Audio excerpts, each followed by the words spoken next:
Hi friends, അസ്സലാമു അലൈക്കും. ഇന്നൊരു സ്പെഷ്യൽ ഡ്രിങ്കാണ് ഉണ്ടാക്കുന്നത്. ഇതിനായിട്ട് 2 പേരക്കയാണ് എടുത്തിരിക്കുന്നത്. നല്ല വെളുത്ത പേരക്കയാണിത്. ഇതിൻ്റെ തൊലി നന്നായി ക്ലീൻ ചെയ്ത് ചെറിയ കഷ്ണങ്ങളാക്കി വെക്കുക. ഞാനിവിടെ എടുത്തിരിക്കുന്നത് പിങ്ക് കളർ പേരക്കയാണ്. ഞാൻ കടയിൽ നിന്ന് വാങ്ങിയതാണ്. ഇത് വെറുതെ കഴിക്കാൻ തന്നെ നല്ല ടേസ്റ്റാണ് കേട്ടോ.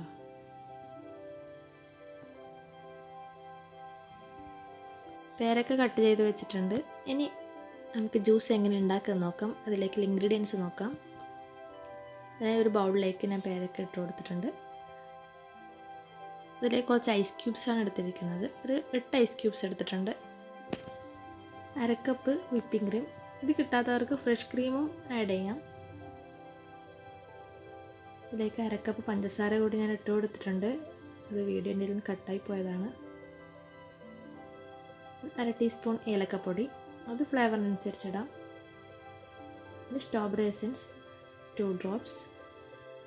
1 കപ്പ് കോൾഡ് വാട്ടറും കൂടി ചേർത്ത് നന്നായി മിക്സിയിൽ അടിച്ചെടുക്കുക. ഒരു 5 മിനിറ്റ് നല്ല സ്മൂത്തായി ഇതടിക്കണം. ഇനി ഇതിനെ അരിച്ചെടുക്കാം. ഇതിൻ്റെ കുരുവൊക്കെ നന്നായി കളയണം. ജ്യൂസിലേക്ക് ഒരു കുരു പോലും പാടില്ല. അതൊക്കെ മാറ്റി നല്ല അടിപൊളി ജ്യൂസ് ഇവിടെ റെഡി ആയിട്ടുണ്ട്.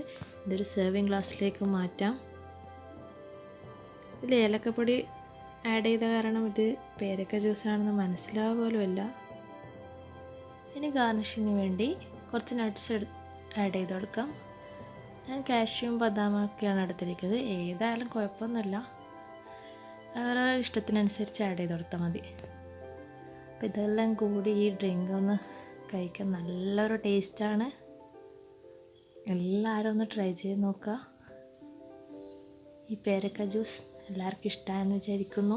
ഇഷ്ടമായാൽ ലൈക്ക് ചെയ്യുക, ഷെയർ ചെയ്യുക, സബ്സ്ക്രൈബ് ചെയ്യുക. Thanks for watching.